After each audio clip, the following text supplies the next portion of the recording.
The morning fog clung to Savannah's cobblestone streets like secrets refusing to be told. Emma Martinez stood at the edge of Forsyth Park, clipboard in hand, scanning the empty square for her client. At 28, she'd given hundreds of ghost tours, but today felt different. Her friend Chloe had begged her to cover this last-minute booking, some guy willing to pay triple the usual rate for a private tour. Emma checked her watch. 25 minutes late. A figure emerged from the mist, walking with the careful steps of someone navigating unfamiliar territory. Tall, early 30s, wearing a simple gray sweater and jeans that looked expensive despite their understated appearance. But it was his eyes that caught her attention. Lost, searching. Like someone looking for something they couldn't quite remember. "You must be Emma," he said, his voice carrying a slight accent she couldn't place. "I'm David. David Cross." "You're late," Emma replied, her tone sharper than intended. "I've been standing here forever."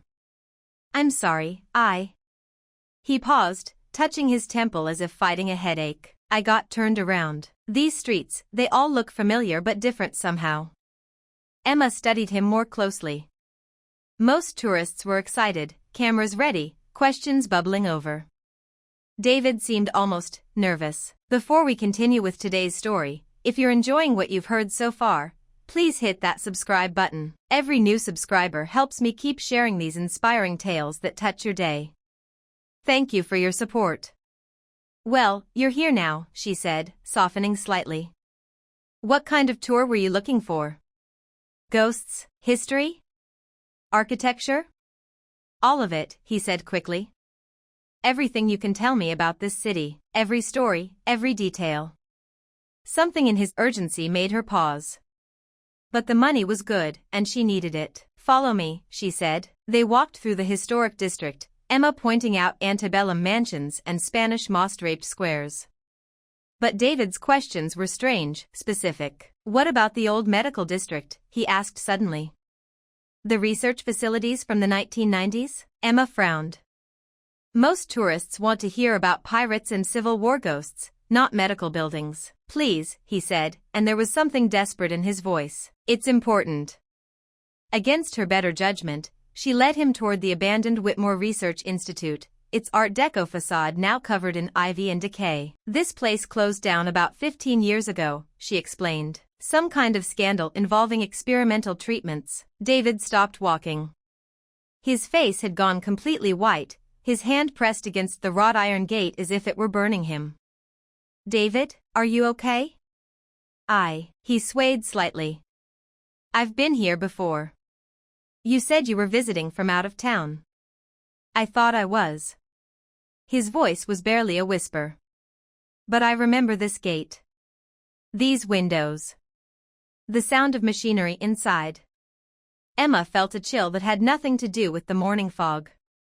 "Maybe we should sit down," she suggested, guiding him to a nearby bench. David sat heavily, his head in his hands. "I'm sorry. I know this sounds crazy, but I came to Savannah because of dreams. Fragments of memories that don't make sense." "What kind of memories?" "White rooms. Doctors in masks. And a woman's voice calling my name, but not David. Another name. One I can't quite remember." Emma's journalism instincts kicked in. She'd always been curious about the Whitmore Institute's sudden closure, the sealed records, the families who'd received mysterious settlement checks. "David," she said carefully, "what's the earliest memory you have? From your childhood?" He looked up at her, confusion clouding his features. "That's just it. I can't remember anything before I was 18. The doctors said it was trauma from a car accident, but I don't remember any accident. I just remember waking up in a hospital in Atlanta with a new identity, a trust fund, and gaps in my mind where my past should be." The pieces were clicking together in Emma's mind, forming a picture she didn't want to see. "How old are you now?" she asked. 31. "Why?" Emma did the math. 15 years ago, when the Whitmore Institute closed, David would have been 16. "I think," she said slowly, "we need to learn more about what really happened at that research facility." That evening, Emma sat in her small apartment, laptop open, diving deep into archived news stories and public records. What she found made her stomach turn. The Whitmore Institute hadn't just been conducting medical research. They'd been running experimental memory modification programs, taking troubled teenagers, runaways, kids from broken homes, and testing ways to erase traumatic memories. But the technology had gone wrong. Instead of selective memory removal, it had wiped entire childhoods, leaving subjects with fabricated identities and no connection to their past. The program had been shut down after several patients died during procedures. The survivors had been given new identities and trust funds, essentially paid to disappear and stay quiet. Emma stared at a grainy photograph from a whistleblower's leaked documents. A group of teenage test subjects, their faces blurred for privacy. Except one face wasn't blurred. A 16-year-old boy with familiar eyes. Below the photo, a name, Subject 17, Marcus Chen. Her phone rang.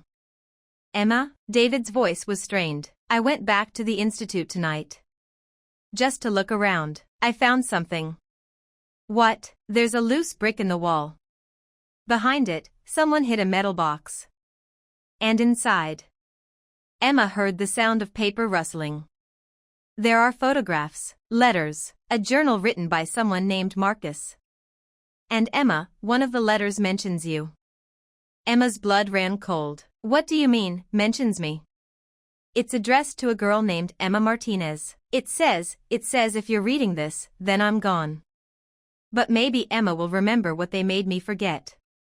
The phone slipped from Emma's hand, because suddenly, she did remember. 16 years ago, Emma had been 12, volunteering at the children's ward of Savannah General Hospital.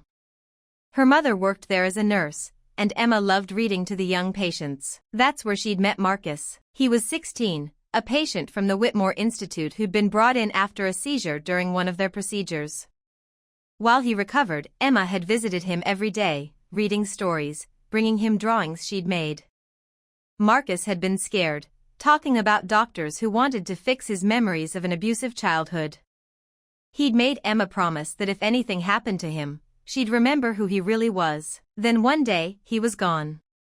The nurses said he'd been transferred. Emma had tried to find him, but the Whitmore Institute claimed no patient by that name existed. Over the years, she'd convinced herself she'd imagined their friendship, a childhood fantasy born from too many hospital visits. But now... Emma, are you there? David's voice pulled her back to the present. Marcus, she whispered, your real name is Marcus Chen. Silence on the other end of the line. Then, how do you know that? Because I knew you before. Before they took your memories, I was 12, you were 16. You made me promise to remember you if... Her voice broke. If what? If they erased who you were? They met at midnight in Forsyth Park, the same spot where their tour had begun. David, Marcus, sat on the fountain's edge, the recovered journal clutched in his hands. I've been reading, he said without looking up. Marcus wrote about a girl named Emma who brought him hope when everything else was darkness. Emma sat beside him, her heart aching for the friend she'd lost and found again. He wrote that he was falling in love with her, Marcus continued. Even though she was just a kid and he was damaged. You weren't damaged, Emma said fiercely. You were brave. You were kind. You protected me from things I didn't even understand. I don't remember any of it. His voice was hollow. They stole 16 years of my life, Emma. My real family, my real name, everything that made me who I was. Not everything, she said, reaching for his hand. You came back. Something inside you remembered enough to find your way home. Marcus looked at her then, really looked, and for a moment she saw a flicker of recognition in his eyes. I remember your smile, he said suddenly. Not the memory of it, but the feeling. Like sunlight breaking through clouds, Emma's breath caught. And I remember making a promise, he continued, to find you again someday, to thank you for being my anchor when I was drowning. Marcus, but I also remember knowing it was wrong. The way I felt about you. You were 12, I was 16. I was supposed to protect you, not what, care about me?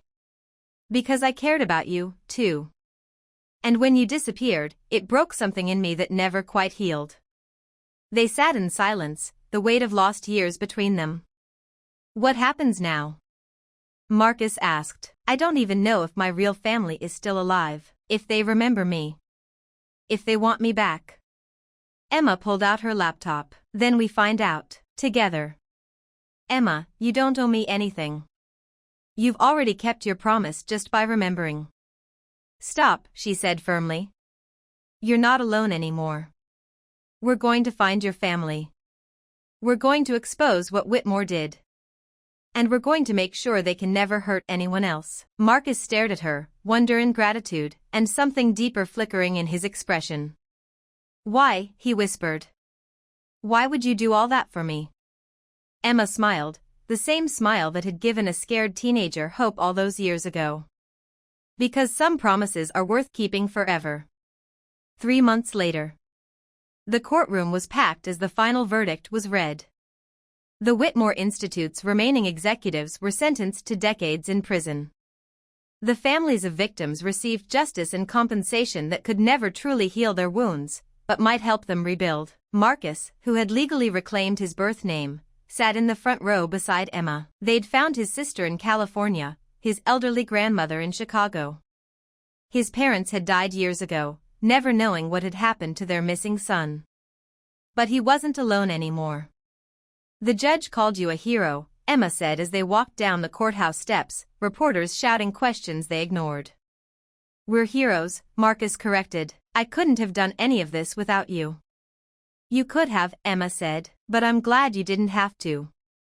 They'd fallen in love slowly this time, as adults who chose each other with full knowledge of the past. The ghost tours had evolved into something bigger. Emma now ran a non-profit helping survivors of medical abuse, while Marcus used his unexpected inheritance to fund their work.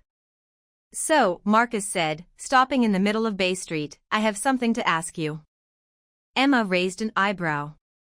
Oh. He pulled out a small velvet box, his hands shaking slightly. I know we've only been, us, for a few months, but I've been loving you for 16 years, even when I couldn't remember why. Emma's heart stopped. I made you a promise when I was 16 that I'd find you again, he continued, dropping to one knee as tourists stopped to stare. Now I want to make you a new promise, to love you, choose you, remember you every day for the rest of our lives. Marcus. Will you marry me, Emma Martinez? Will you let me keep my promises? Through tears and laughter, she said yes. Because some love stories begin with forgetting. But the greatest ones are built on the courage to remember. 1 year later. The small ceremony was held in Forsyth Park, surrounded by the Spanish moss and centuries-old oaks that had witnessed their reunion. Emma wore her grandmother's pearls and a simple white dress. Marcus wore his father's wedding ring, recovered from a box of belongings his sister had kept all these years. Their non-profit now helped dozens of medical abuse survivors, and Marcus had started a foundation funding ethical memory research, ensuring that the legitimate medical benefits of memory therapy could be developed without the horrors of what Whitmore had done. As they exchanged vows under the Georgia sky, Emma thought about the 12-year-old her, reading stories to a scared teenager in a hospital bed. She couldn't have imagined then that she was looking at her future husband. But maybe some connections transcend memory, transcend time. Maybe some promises are written in the soul itself. I remember you, Marcus whispered against her lips as they kissed. Finally, I remember you. And in the crowd of friends and survivors who'd become family, in the Spanish moss swaying in the breeze, in the ancient oaks that had stood witness to countless love stories, Savannah held them close and whispered back. Some memories are too powerful to be erased, some love is too strong to be forgotten, and some promises are worth waiting a lifetime to keep. In a world where memories can be stolen and identities erased, Marcus and Emma discovered that the heart remembers what the mind forgets. Their story reminds us that love transcends memory, that courage can restore what was lost, and that sometimes the most powerful healing comes from refusing to let go of hope. Thank you for joining us on this journey through the shadows of lost memories and into the light of rediscovered love. If this story touched your heart, if it reminded you that some connections can survive anything, please subscribe for more tales that celebrate the unbreakable bonds of the human spirit.